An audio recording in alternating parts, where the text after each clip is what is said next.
Good evening, everyone. We welcome you all on behalf of Friday.Waters, an initiative of the W4W Foundation.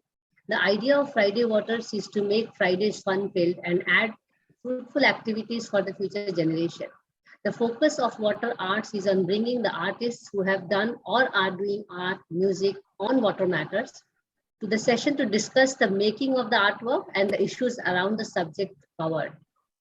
Besides bringing interest in water conversation, this will also bring the outreach of the art or the music in the water networks and in the society at large, because usually we see that most of the time the water discourse is on the hard science side of it. And that's why we thought we will bring the art and the soft side of the water to discuss more and make it more connected to the society. For today's session of Water Arts, we have Uma Mani, an environmental artist painter from Chennai, and we are talking about coral reefs. So Uma is an environmental artist painter and very passionate about coral reefs, which made her become a PADI certified scuba diver at the age of 49. She dives just to take a close look at the coral reefs and paints them as the theme of her paintings. She has held 11 solo painting exhibitions so far, coral reef gardens, 6 exhibitions in the Maldives and 4 in India at many places. She has dived in India, the Maldives and the Sri Lanka. So to start the conversation with Uma today, we have actually another great artist with us and who has been our Wednesdays for Water speaker once last year. We have with us Ranjan Panda, who is convener at Combat Climate Change Network based out of Odisha. Also known as the Waterman of Odisha. Ranjan too also does a great photography. So I was actually thinking to get Ranjan sometimes for doing a session on water arts, but we are very privileged that he has agreed to become one of the hosts of Future Friday Waters. So welcome to Uma as well as to Ranjan to take this discussion forward. And we are really looking forward to learning about something very, very rare, I will say, in a country where we have a lot of artists, but we have very few artists who are also scuba divers, as well as converting their live experiences into, framing them into paintings. So I will invite Ranjan to take the session forward with Uma. So over to you, Ranjan. Yeah, thank you. Thank you, Mansee, and it's really great privilege to be part of this Friday Waters, basically on the arts. And I'm also privileged to discuss with Uma today. Knowing her has also been great, and she has been really a transformed personality. I would say as since she developed her intimate relationship with waters. And that's exactly what we all have been at some point of our lives. So welcome, Uma, and I will just start this with some questions to you so that you can discuss and feel free to talk. But then the request also is that we have a limited period of time, and let us keep it to that. So can I just, ask you to let us know about your journey, basically, from a house carer to a PADI certified open water diver, and then how you became an artist. So, what basically motivated you, Uma? Please unmute yourself, Uma. Thank you, Dr. Mansee and Dr. Ranjan Panda. At the age of 49, I started to learn diving because I wanted to paint the corals. By 45, I started painting at the age of 45. That is quite a long time before. So by then, I wanted to paint only coral reefs. On seeing a documentary, I was very much inspired. I was looking for a theme, and I saw this documentary, and I started painting coral reefs without even diving and seeing them for real. So when I was in a position to dive, and I thought I had to do this now, so I dived and started diving more and more to see more about the corals, read about it, talk to researchers, talk to divers. So just from watching the corals, admiring them, it took I'd say, a 360 degrees turn on learning more about them and painting them every time I come back and paint after my dive. So that's how it started. Yeah, that's great to know. I'm really many people are afraid of diving into the sea. So at these age, you basically your love for corals made you really dive into waters, and that's really great. Did you by the know? Did you know swimming before that, or you were a natural swimmer, or I didn't know swimming also. I went to learn diving. So they said, do you know swimming? You should learn to swim from A to B at least. So I went to swimming pool. With other small children, I was the only old person to learn swimming. They were all okay, giggling at me. But okay, I was so happy that I'm learning something. So for 15 days, Mhm. I took a basic swimming course. And then I came back to my dive center and said, now I know swimming. Now teach me diving. So That's really great. Then you learned a life skill as well, and you are giving life to the corals through your paintings. So uh, I think you started painting before you started diving the corals. So what exactly why you thought that no, I should actually now start going to the corals and see them real in reality, and then actually do the paint. yeah, one of the painting exhibition, somebody was had a very disturbing remark. Have you ever? She was mocking at me, saying, "Have you ever seen the coral reefs for real?" I had this idea of swimming and diving, but I did not have I would say, conviction then. But once this person mocked me, I said, "No, yes, I'm going to swim. I'm going to start swimming. I'm going to start diving." And there was no stopping me. Though there were many hurdles, right from what dress to wear while swimming, what dress to wear, because I'm used to wearing salwar kameez. In the Maldives, we wear full dresses, full when we swim in the sea. So that I had never had a problem. So diving also full suit. So that was not a problem. But there was a little hurdle here and there until I became a certified diver. Okay, that's great. So that's inspiring. Many people must actually listen to that. Uh, many armchair environmentalists might actually like to learn from you that uh, you know going directly to the nature to actually talk about it, to work on it. So has it basically, because coral reefs are a point of contention, they are actually a point of debate. They are hot debate throughout the world in at the moment because of climate change. One of the biggest impacts of climate change is also on the corals, and they are in fact the indicator of the health of the sea in a way, as against climate change. So do you think your journey so far has made you more environmentally conscious, or have also driven you to understand climate change and the corals and the role of coral reefs?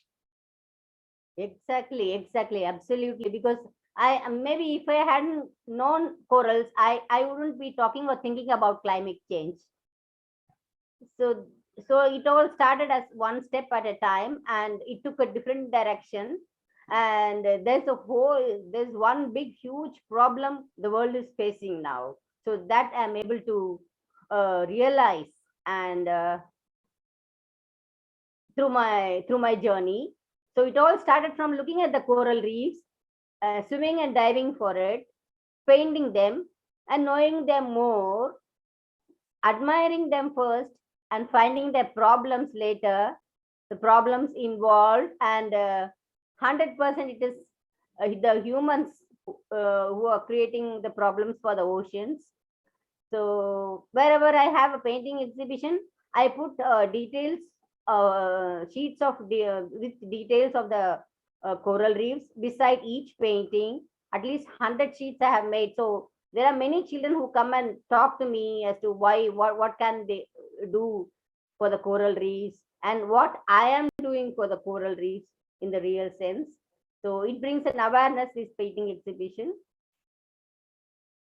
I wherever I go, universities and colleges call me and ask me to share my experiences when I dive, about my dives and about my paintings. I talk to the students, and the students are very, very keen to save the oceans. And many of them said,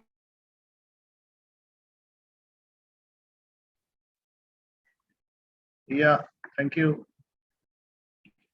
I'm sorry, I had some issues with my internet, so that's really good way to spread education, and I'm sure many people should learn from you and understand. And do you find the oceans different from each other? Like you have actually dived into different oceans. So in terms of marine life, corals, the pollution, and I would also say, have you seen any kind of efforts, uh, you know, to actually preserve a coral somewhere? There are initiatives, but have you come across, or have you tried to work with them somewhere, or maybe you're interested? I think, Ranjan, we have lost connection with Uma. So I Okay. will now put the presentation on board for us until she joins. So Okay. please, Yeah. yeah, please bear with that. Just confirm when you see the slide, okay? Yeah. Is it visible? Yeah. I think we can see that. Okay, now I do the full screen, and by then I hope Uma is able to join, because I think her network got some issue. Okay, because we had a good discussion with her, I'm also in a position to actually go through the slides, but then let me just check out from her if she is able to join. I will just call her. Yeah. Yeah. I think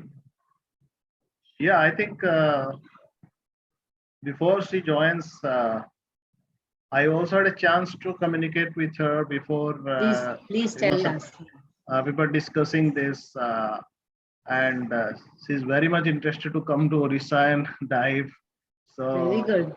and also exhibit. So I think that will be a great opportunity to have her. Basically, there are, as far as I know, there are very few divers in Odisha so far, and not much of actions in that front is happening. We are definitely trying through some of our campaigns for ocean cleanup and all. But then she is very much interested in ocean cleanup. That's what she said. And that's why I asked if she has already been, initiating something or working, or she has seen some great work, because she is traveling and she is already, like, every 3 months she is diving somewhere. Yes. And that's what she said. And she has been, in fact, uh, seen ocean pollution. Yes, is. She's there. Yeah, she's there. Yes, please continue, Ranjan. Yeah. Yeah. I think she says she's really very much disturbed at seeing the kind of pollution our oceans are now facing. We have she wanted to be with us in this webinar. That's what she said is, let me lament loud about this. That Yeah, we I are think I heard the same. that we are actually making the ocean a dumping ground, which is absolutely not done. So uh, you know she also has questions to us, to people who want to listen to her, is how a common person can actually solve this problem. So definitely something that we all are trying to work out, connecting the dots between all the kind of stakeholders that are involved. And as I say, action for the oceans actually starts at the rivers, Yes, at the absolutely. catchments of the rivers through the cities. So I think definitely having her on board is a great thing, and because she is connecting with the communities, especially the ones who are connected with the oceans, and who are, who can also join and make a difference. Yeah. Thanks, So yeah. Ranjan. So I think it's a good time, Uma, that we show your slides, because otherwise we will be running out of time. Please confirm if you see the slides on the slideshow mode. And I see hand raised by Nivedita. So maybe Nivedita, we come towards the end of the presentation. We take your question, because where Ranjan left to rivers, people like me will say that the life of rivers lie in the life of lakes. So that's discussion which we can continue, but today we should now focus on Uma's painting. So please confirm if you see the slides. Yeah, painting number 1. Yes, I've seen this. It was this dive I had in Sri Lanka. Every terrain is different. Every terrain underwater is different. So in Sri Lanka, there are many big rocks. In between the rocks, it's like a cave-like structures, and these corals come out and peep out and for some more sunlight. So this is what inspired me. It's a it's a place called Nilaveli in Trincomalee, Sri Lanka. So that is it's a framed painting, 16 into 30 inches, and you see lovely yellow fan corals. Okay, good. You have to tell me when to go next, okay? Because I will just work as an operator. Okay. Yeah, next one.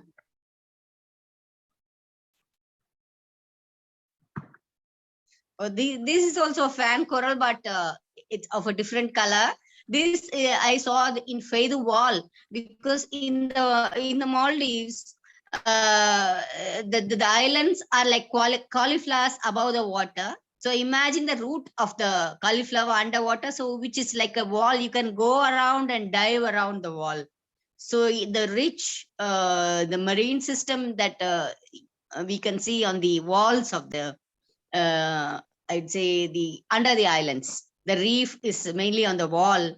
So the reef wall is so beautiful, full of marine beings. And my God, you wish to stay there for a long time. Though the dive lasts only for an hour, you wish to stay for a long time. So this wall, it's in Feather Wall in Maldives. It's also a fan coral. Next one. These are table corals, purple color. People used to ask me, are you using the same color which you saw underwater? Yes, almost the same. But I don't think I've done justice, because they are much more beautiful underwater. And these are plate corals underwater. So beautiful, purple ones. They are as big as a small plate which we have on the table. And sometimes there are acres and acres of them. You keep swimming and diving above them. So there are acres of them. Next one, please.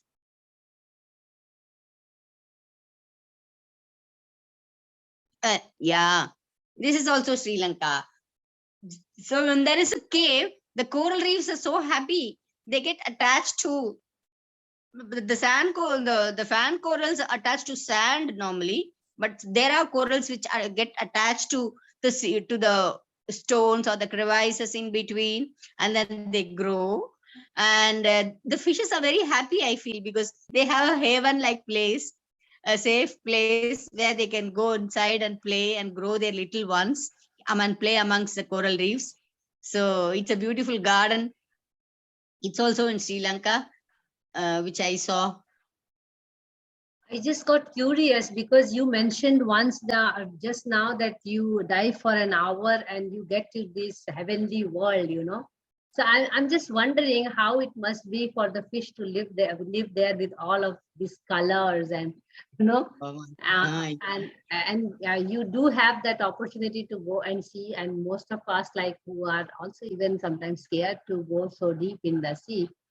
I mean, did you ever got entangled with the corals or the fish? I'm just curious. I mean, I'm just asking like a small child. I have, few dives. The corals are very sharp, they sting. So when you accidentally, we are not supposed to touch, fall over on a coral. If you are not buoyant enough, you get marks, severe marks, because they made a calcium carbonate, the dead corals. So you get injured.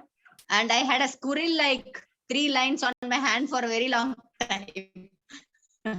Okay. Because I So they are to be injured steamed. myself with a coral sting. Okay. They sting. They get, and they have a slimy gel like thing which will keep itching for 1 or 2 days. So I was looking like a squirrel in my hand with 3 lines. So it happens, but we enjoyed we enjoy more watching it, and we always follow the rules which we were taught during the certification program, and we are alert, and we have buddy system, so we don't go alone. We have buddy system, so the buddies are there to help each other. So, and all the dives come with a briefing and a meeting and an objective. So we take it quite seriously until underwater. Once in water, you forget yourself. So I'm just putting to the next slide so that we can continue to talk, because you mentioned that you dive with an objective, and before that there is a meeting. So I'm just curious what kind of meeting you do, and what are some examples of objective set, and also curious how close you go to the coral. What is that approximate closeness? Just 5 inches, I can see the corals, but I don't touch it.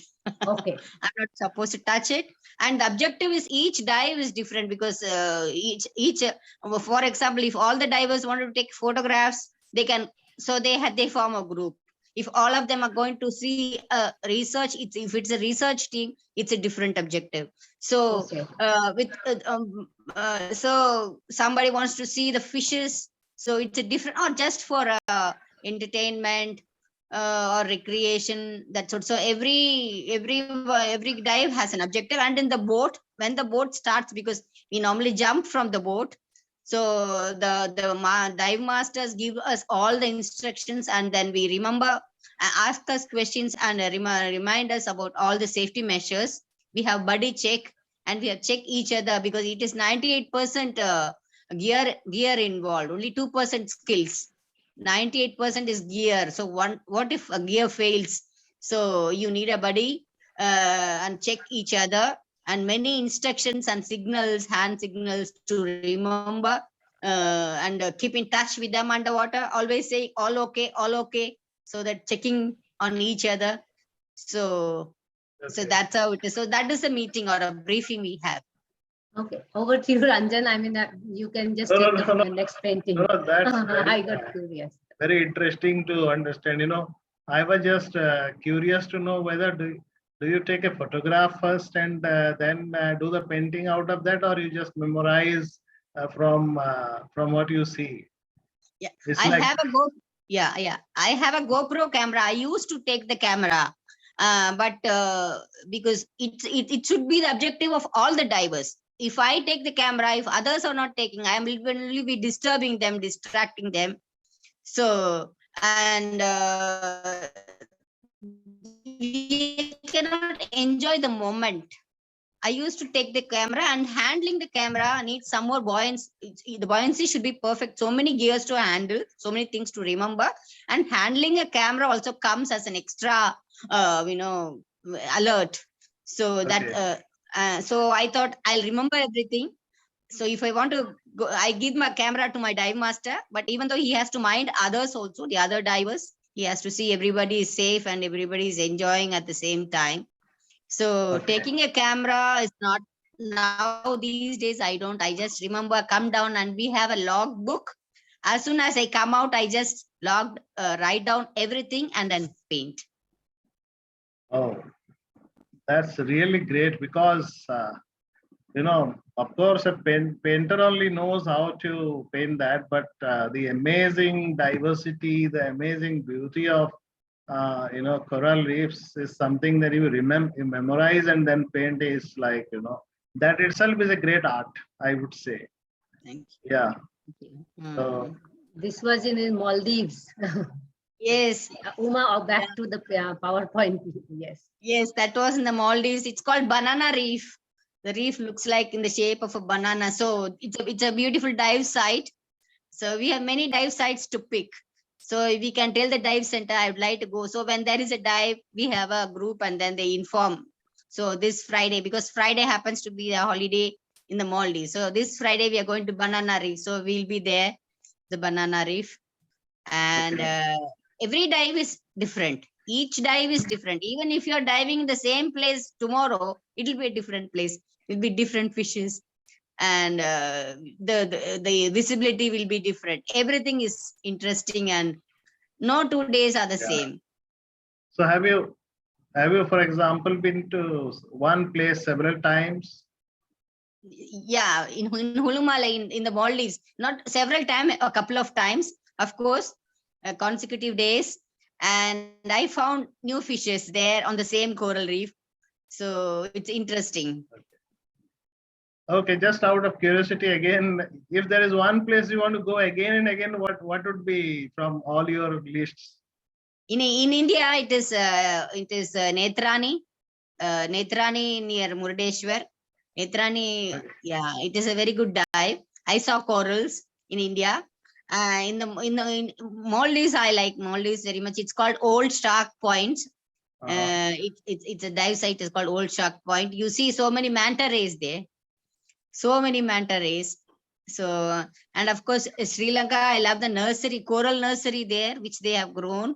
Acres and acres of coral nurseries, and they have a police post also, so that nobody comes and catch fish. Because once you have a thriving coral nursery, there are many fishes coming from all over.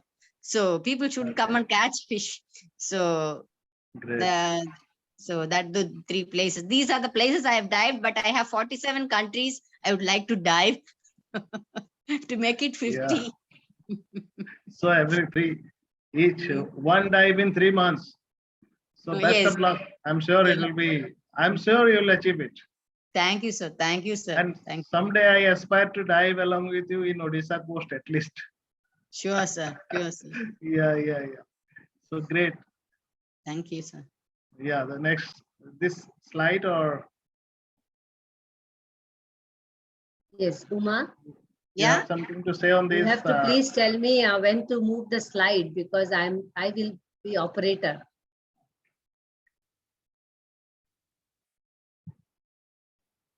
So have I we think talked we about lost this? her again. We lost her connection again because she's. But her picture is clearer, huh? Because unlike when we were trying, now. Okay. So Maybe next time she'll be further clear. Okay, she is back. So we will edit this part, no problem. Yeah. Uma, are you able to hear us?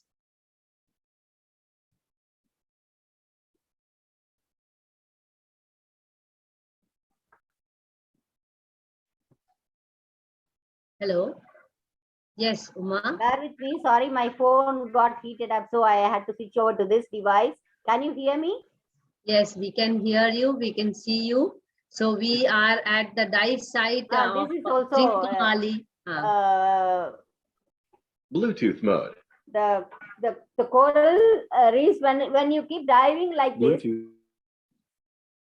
this, layers and layers of it, and you can see fishes going inside and coming out and playing. So layers and layers, and these are the polyps. These are the polyps, but it's not a one kind of a layer. It makes a layer with so many polyps. It's a colony. It's a coral colony. So, but this is how it looks for me from above when I dive. Yeah, some semblance with some of the honeybee colonies as well. Yes, sir. So, yeah. Great. Shall I move to the next? Yes, sir. Yes, ma'am. Yeah. Manjana. Uma, you have to please tell me, huh? Because otherwise I'm not Please, moving. yeah. Okay, please go ahead. Yeah. This is. I was talking about Old Shark Point, and these are surgeon fishes. Surgeon fishes. They are called surgeon fishes, and they have this yellow at the back. There are many varieties in them, and they have this yellow back.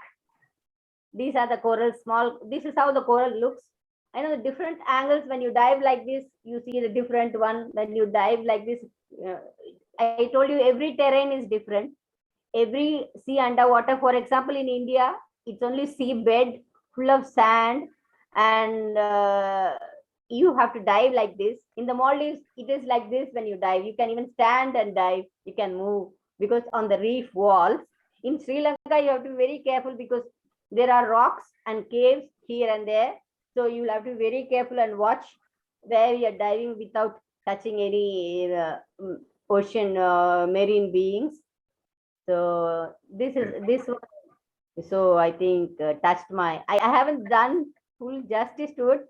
Like a little child, I was happy painting. Next one, yeah, please. I think that is important that you bring the innocence into your painting, huh? So that's the beauty. This is, of course, Maldives because the blue color. How many colors of how many shades of blue? So these are they grow in a very shallow waters. Even if you stand in the boat jetty near the airport, you can just you can peep and see this branching corals.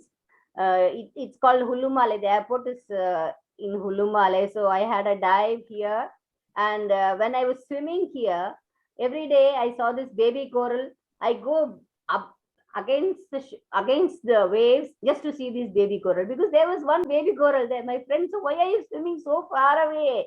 You're swimming towards the ocean. No, I just want to see the baby coral. Some 15 feet, even while swimming, I just go swim, see, and come back because the coral looks so beautiful. Yeah. This one I haven't seen because I have never dived in night dive. I would like to go for a night dive. So because most of the corals open their polyps in the night, and many people ask me, can you bring some coral reefs to make jewelry? So no, it is a red coral which we make jewelries with, but we are not supposed to take anything from the oceans, even conch or shells or anything. Nothing should be brought from the ocean. It has its own purpose and meaning underwater.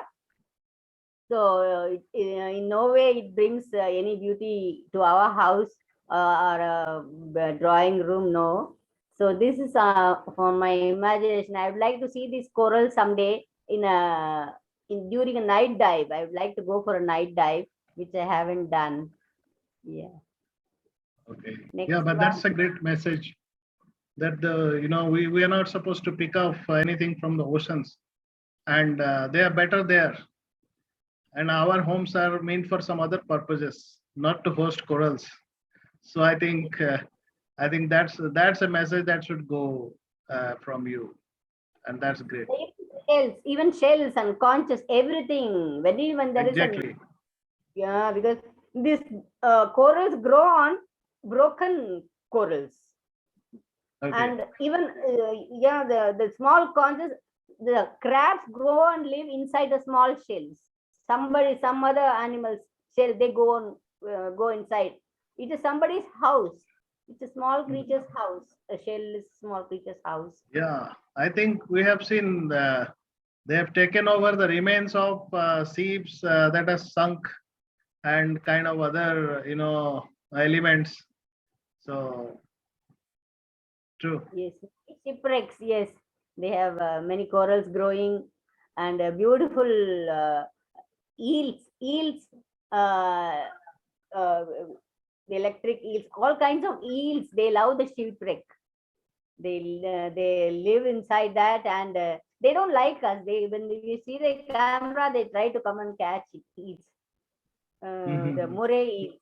The moray eels. They look like exactly like a glove, many of them with all the designs, so perfect. The eels, they live in the crevices of the reef, and it's very nice to see them. Just see them quite far away because once they catch, they prey, they cannot open their mouth. It's gone. Oh, So, so even when you prepare to dive from the boat, just when you are diving by 12 noon, when you just look into the water, you can see many eels and snakes, water snakes going. So don't look so much before jumping into the water. Just take the plunge. So now don't think anything. Just take the plunge because that will yeah. be a very big vast canvas. You see so many things at the time. So how So and often? this is a yeah. No, no, please carry on. You're saying Uh, something. so this is a cup coral. Cup corals are as big as a teacup. They don't open the polyps in the daytime. This is also Mhm. a night dive, which I would like to do. This is an open cup coral. They look like sunflowers in the night, it seems. The polyps open in the night. So this also just exactly like a teacup. Orange cups here and there, orange cup here and there, and they open like a sunflower in the night. So that's a beauty of Okay. the cup corals. Yeah. Oh, great. Next, this is how they look during the day. Unassuming, they just look like this, and in the night they open like sunflowers. This is also in Sri Lanka. I saw near a underwater near a rock. I saw sub corals. I just went and took a close look at them. Yeah. Yeah. Next one, please. This has a beautiful story. There is a nursery, coral nursery. I never knew about the coral. That's what my journey started like a UKG, LKG, pre-KG student. I don't know anything about the oceans, anything about the corals. But when I started, now I think I reached first for fifth standard when it comes to knowing about corals. So when I didn't know anything about the nursery, I heard about this Wabin Faro nursery. It's in a resort called Banyan Tree Resort. So the Marine Lab director, on seeing my interest, he invited me so that I could see the coral reef. It is a coral nursery made with steel, uh, like a lotus. It is called the Wabin Faro lotus, and each petal is some 26 feet steel structure, and corals were tied to it. Baby small fragments were tied to it, and an artificial nursery, man-made nursery was grown. So when I was diving towards this, I saw a shark, some 10 to 15 feet. Oh my god, I saw a celebrity kind. I was so happy when I saw this. It's called the reef black tip shark. So it was going into the thalamus of the lotus, and I was so feeling. I thought my day was done. I was so happy seeing a shark. And when we were returning, I saw this one coral, big coral colony full of fishes. I thought it looked like a tree full of butterflies. That was Wow. so overwhelming. So when I came back, I thought I'm just going to paint this with a tree full of butterflies, I would say a coral reef garden, and that is it. Yeah, they were damsel fishes. So many times every coral has its own fishes. So this coral reef has this kind of fishes. So these damsel fishes were looking so beautiful. So that was it makes me so happy when I put that on the canvas, what I remember.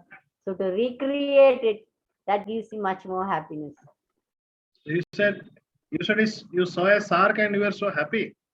Yeah, sharks are beautiful beings. They the oceans need them, and if they are in a place where they have everything, they don't disturb humans. Yeah. No, because the Hollywood films have made us to actually get scared of sharks. So I was I was wondering how you haven't watched Hollywood movies. Yes, I do watch, and I really laugh at most of it because it's all dramatic. And Yeah, great. the oceans, every animal has its own purpose and reason, and the chain is complete. But the only person, the human beings, I don't know why we are the only consumers. We don't Yeah, fit into yeah. that. We don't fit into that human the chain, the food chain, because we don't contribute anything to the world in the real sense. We are only like we are not an asset, of course. The Yeah, shark very is true. the I shark is know that is exactly where a contradiction happens. One art form is actually making you get scared of species, inside their own habitats, where you are actually invading them, and the other art form is actually trying to say that they are actually species in their own natural places, and you just have to admire them as they are. So I think that is also another contradiction that we are facing, and a lot of education that's why needs to go to these communities, these people. True. And thanks for bringing that perspective. Thank you, sir. Thank you. And this is also a plate table corals. They are like tables, large tables with laces. You keep swimming acres and acres. They grow up to 900 years, and they save the seashore from tsunamis by being a buffer. So they are homes for many fishes, for many. You can see many fish, marine beings under each plate. Uh, yeah, they bring up their little children there because one big fish will come and eat away all the little ones otherwise. So they have places to hide, a home to call them to call. So these tropical waters are very, I would say, important when they have the coral reefs. So you get more fishes, all variety of fishes, because just have a small coral nursery. There are many kinds of fishes coming when they know that the coral reefs are growing. There is a house, there is a playground. Come, let's go. So all of them come and throng. Yeah. So all They these have all these edges are also some fish kind of species, or they are just part of the tables. that is growing. The tip is growing. White is growing like a lace of a table. Then the tip, Okay. then that becomes green color. Then that grows. All the tips are white. Each one is a coral. Each one is a polyp. So they grow. Okay. And maybe because of their this layered nature of existence, they're able to absorb the tsunami and all. Yes, and they Yeah. stop. They as a buffer. The velocity of the water slows down by the time it reaches, because they like a compound wall. They stop it here and there, here and there. So where I was in the Maldives during tsunami, it didn't affect much because they save their coral reefs well. The Yeah. coral reef by the time so it brings down the velocity of the sea. So this is the can we have the next one, please? This is a bubble coral, lovely bubble corals. They are small structures on the rocks here and there. It looks exactly like a small bubble, soft corals. And you can see my dog helping me, wanting to know what I am painting. So my dogs give me company when I paint. So they sit with me. They are very eager. Okay, what is Mama going to do today? So when I'm doing my finishing touches, he wants to come and see the bubble coral. Bubble corals are very beautiful. Yeah, can we have the last one? And Mansee ma'am is going to love this and ask me questions.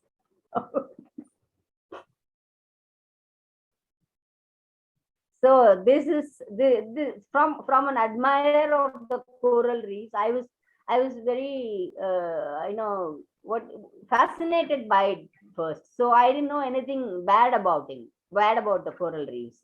I know they are very beautiful. Then I knew after my dive that the fishes like them. So one by one, I learned about them. But by the time I learned about only the good part of the coral reefs, and there was a time when I learned about these what happens to the coral reefs and the oceans now. So I have dived in sewage water directly lit into the oceans, and I really have a question. As a lay person, I would like to know why is the sewage being let into the ocean directly? Can anything be done about it?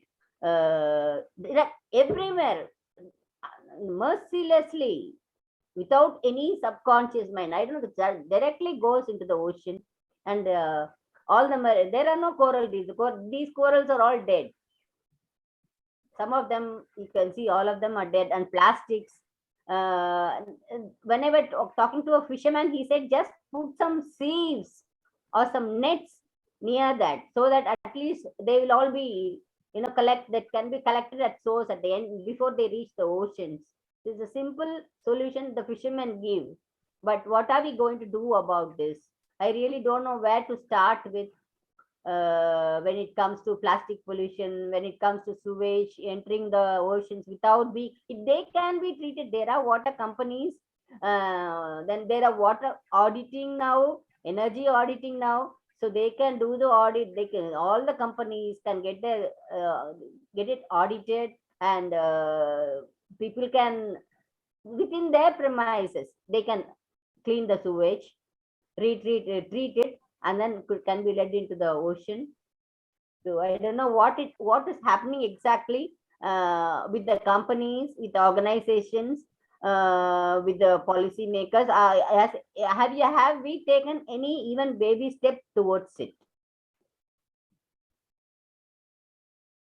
I think that question will be discussed, because Ranjan did made a point that the life of ocean depends on the life of rivers, and then I will jump into Ranjan's conversation say that the life of rivers actually depend on the life of the drains and the lakes, and then the answer lies to all of us.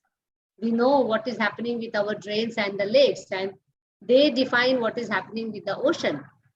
So it's a long discussion, Uma, but we want to first take your paintings before we discuss all these things. And it's heart-wrenching actually to see this kind of issues which are raising, and it's all done by humans. So shall I move to the next slide? Yeah, I think this is the one more I think you have. Yes, one more page.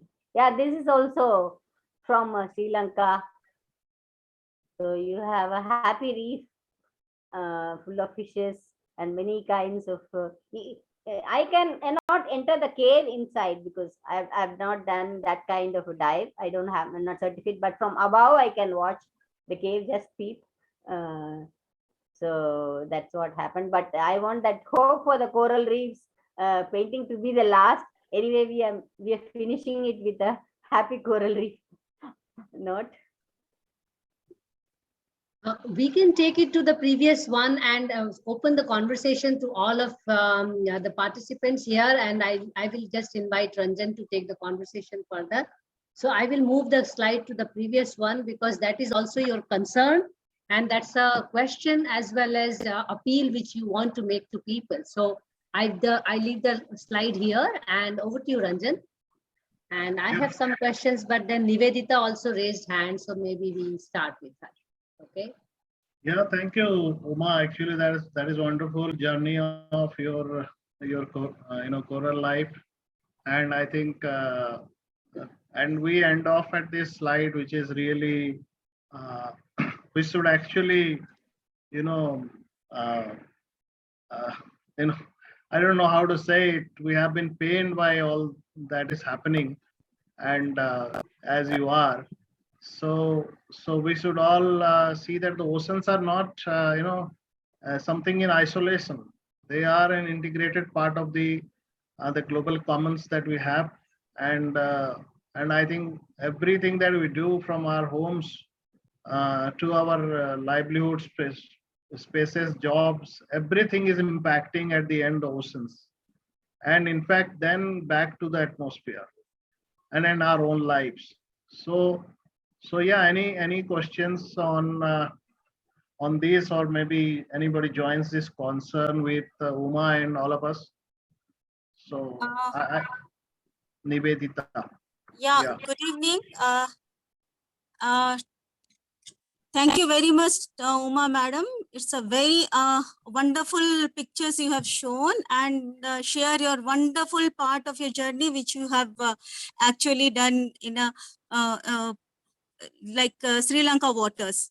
And this also reminded me my studies done in Odisha, Chilka Lake, my studies done in Andaman Nicobar. Though I am a seaweed person, I have little bit of experience of corals and Andaman and Nicobar Island, that waters.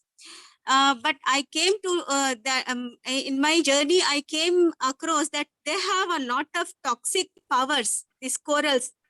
They have like stinging, means if you are little careless, it will the chemical which that will make a lot of so they are so poisonous that will make you sick like months together, not only years together.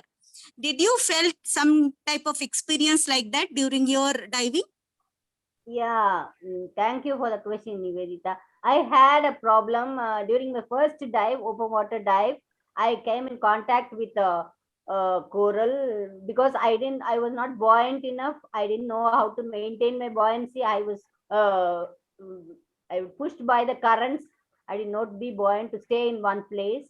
So I had a contact. I had contact. I touched a coral just to hold it because I was swaying here and there. And I was telling Mansee ma'am that three, like a squirrel, I had three lines on my wrist for a very long time. They are Yeah, poison. yeah. As they also have chemodiversity. So a lot of different useful as well as toxic chemicals that we have got from many of these corals, particularly in Indian waters from Andaman and Nicobar Islands. So that's what that came to my mind to ask you, because you are showing a big diversity with variety of different structures and morphology of coral habitats, which is of course I think there's a biggest reef that you are showing. And regarding taxonomy, when you are going to this painting, no, these coral structures and all, have you recorded their taxonomy part or something? I am a lay person. I am a happy child watching something, painting something. I am not a research person and no record book kind. Whatever I think, I This paint. can be this, no, but whatever you have shown, madam, it's also a very wonderful contribution which can be documented in that form. What I mean to say, which will be Yes, benefited for yeah. future generation. Okay, I thank think you. Panda sir will also agree with me. I think that's exactly where we are diverse people sitting here. So, and you being not having knowledge on taxonomy, Uma having actually the eyes to see these, and the passion to actually drive through. So I think that is how we make up teams. And I agree completely that coral reefs taxonomy needs to be documented. And in fact, a lot of research projects are going on throughout the world to document those. And also, this entire phenomenon of coral bleaching and other things. So I'm sure that is helpful. But what Uma brings is the very innocent, and direct uh, lens on the corals from a person who actually doesn't have the other scientific background, but then actually the passion and the love for the ocean. So she is bringing us the feeling, the pulse from the ocean. So the rest, actually we have to now help her or help her kinds to actually work out more on how to see that these are preserved. And that's exactly is the concern. And I think to preserve them, you need a lot of scientific studies as well. As you said, what are the positives, what are the other kind of things that are needed. So I completely agree with you, Nivedita, that it should follow this kind of studies, and they are being done, and I'm sure many more can happen. Yeah, thank you. Thank you, sir. Nivedita. And I Anybody? think I will just add here, Ranjan, because these kind of conversations also, which we are trying to make to reach out to people, are also extremely important, because we have certain myths. We are actually prejudiced about the sea life, you know. So I think when people like Uma are really trying to make it simpler for people like us who have no clue what's going on there, you know, and especially children, younger generation, then it can become a kind of an access to be attracted to this new life, which we don't see every now and then. And it's a very rare opportunity where people get to see that. So definitely these kind of paintings or any art form for that matter becomes like a stepping stone to really change the behavior in the society, because science can do its own. But I personally believe that art has even a stronger role to touch the heart of the people. And that's how I relate actually art and heart.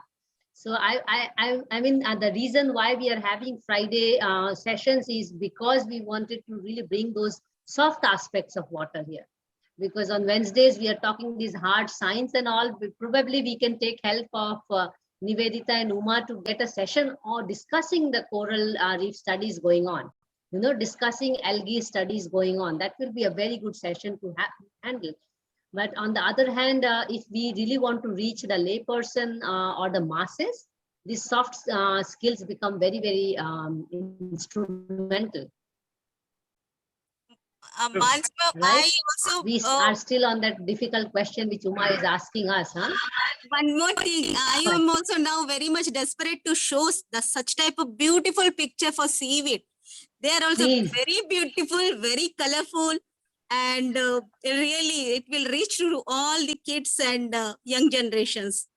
I think that should be our purpose. Like Ranjan has a large network of youth where he is trying to really influence them and making youth leadership.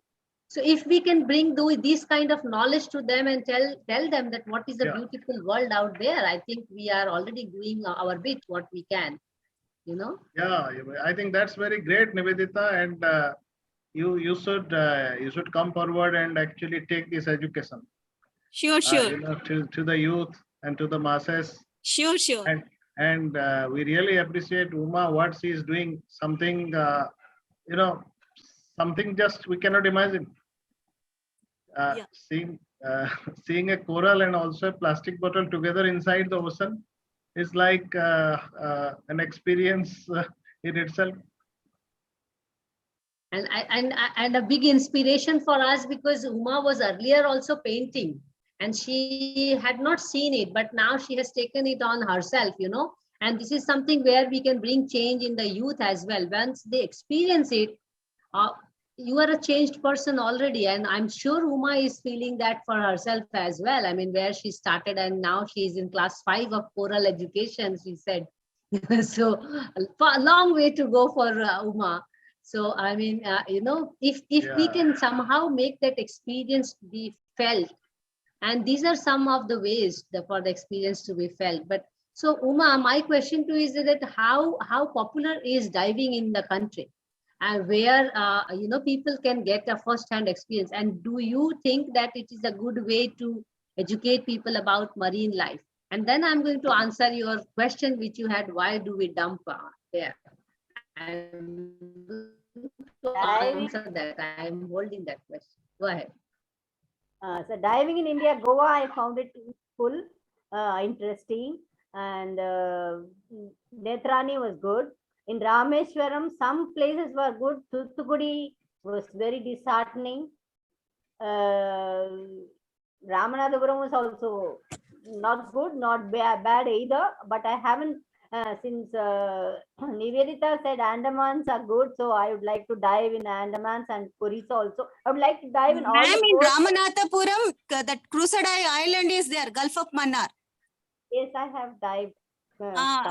So there are a lot of dead corals is there, but you can find some. Now government is making some reservations, that marine reserve, biosphere reserve. So through that, little bit of now development is going on. So you can have one more round there.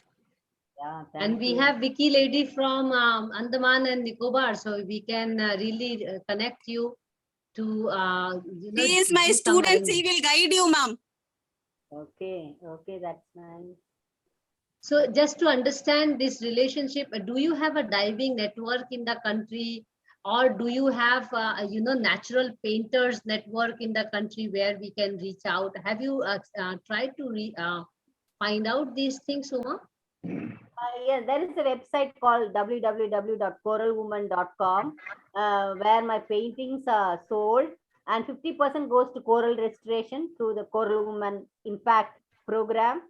And the Coral Woman Impact team, along with some grants and the paintings, they have made an installation in Goa. Fish, a fish weighing 3 tons made of cement and steel. So where a coral nursery was planted in Goa. Uh, uh, Rather than diving, I think we have got to do so much from our house for the oceans. Like, Yes, you already answered your question, Uma. What you were asking, why are we dumping into the deep sea? See, many of the coastal cities in the country have this arrangement to put the wastewater into the deep sea, and they keep on extending the length of the deep sea where they are impacting the marine life.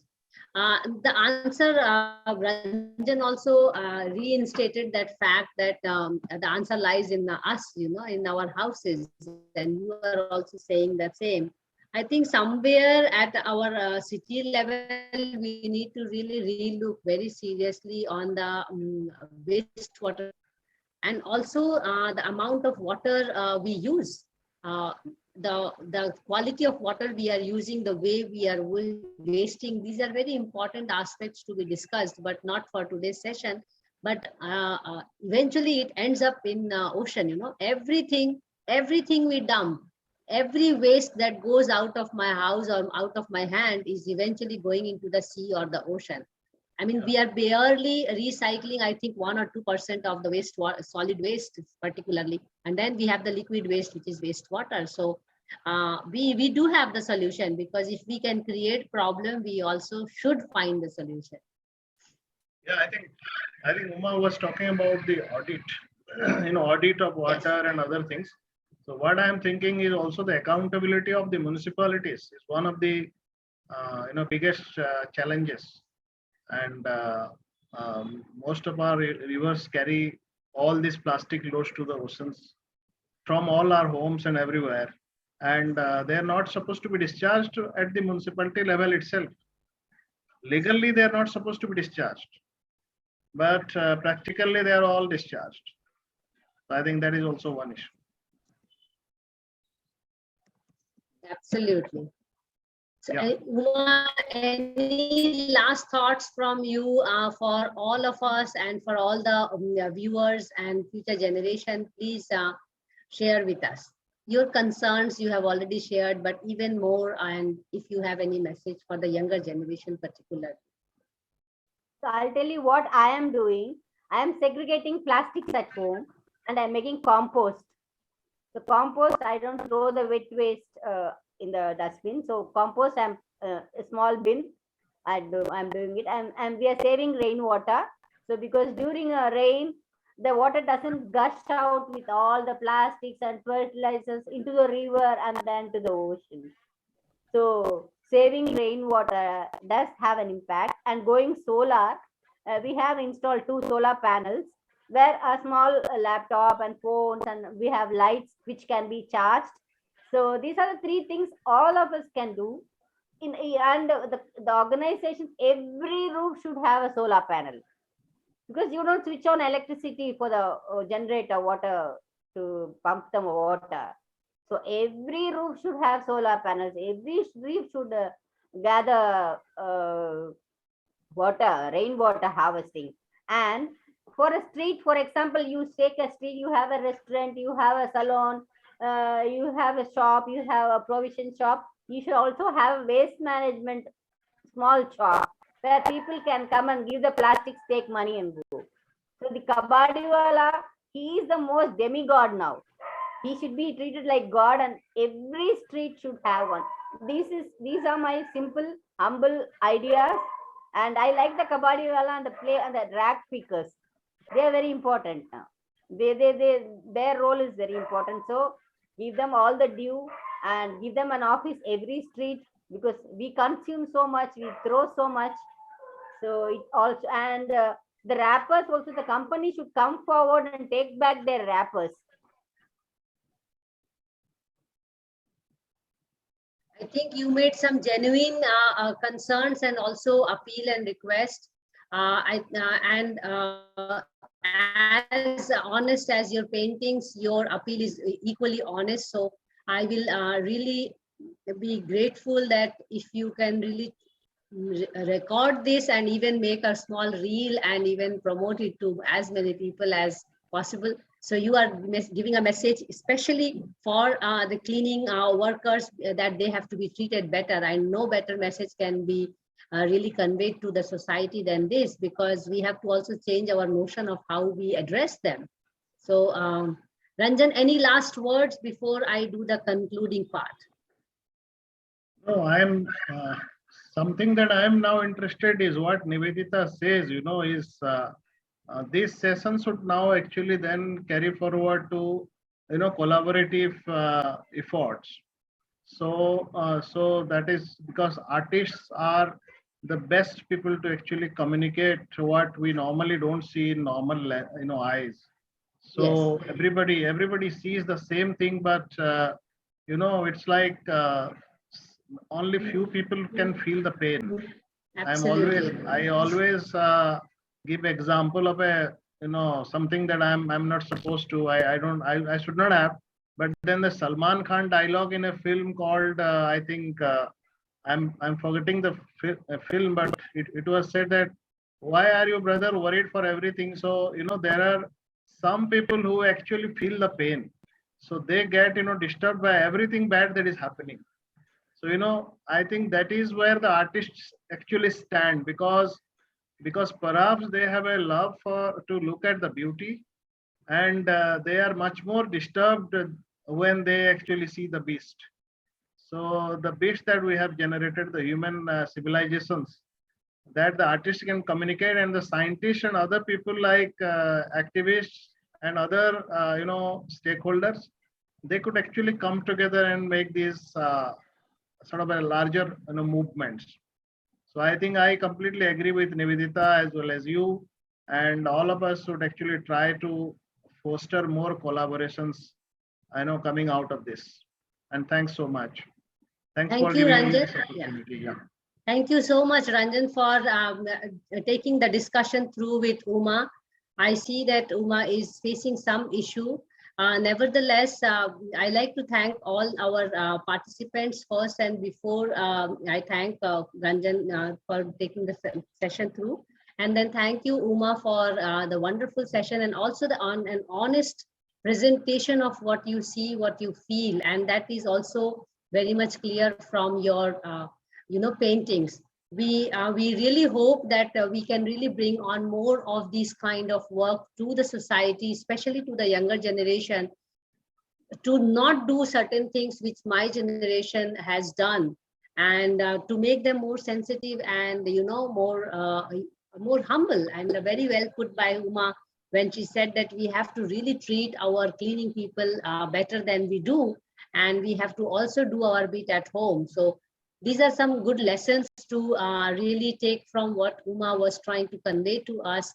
So with this, I think we bring closure to the session today.